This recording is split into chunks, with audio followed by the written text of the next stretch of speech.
Kriteriji za izbiro najboljših inovacij v Savinjsko-Šaleški gospodarski zbornici so usklajeni z, kriteriji na nacionalnem nivoju, se pravi po 4 kriterijih ocenjujemo inovacije.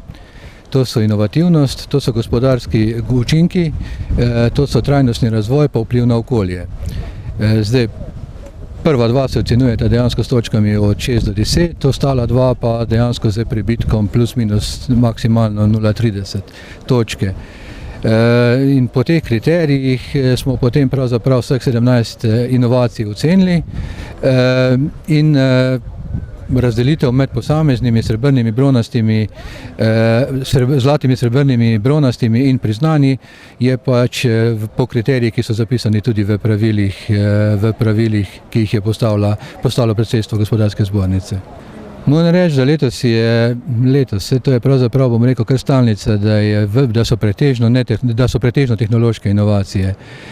To je sicer mogoče malo pogrešamo, ampak dejstvo je, da na to pravzaprav velikega vpliva nimamo.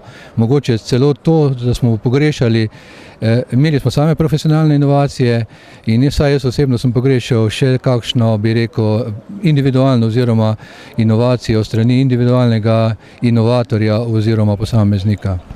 Kje še vidite potencial oziroma kako bi še bolj spodbudili to inovativnost v regiji? Ja, mi pravzaprav tako vse skozi, načrtno skozi leta delamo tako v podjetjih, kot da na nek način prihajamo člani komisije, kjer pravzaprav spodbujamo inovativnost oziroma inovativno klimo v lastnih podjetjih, kajti to je pravzaprav eden od možnih načinov, da dobiš več inovacij potem na to tekmovanje.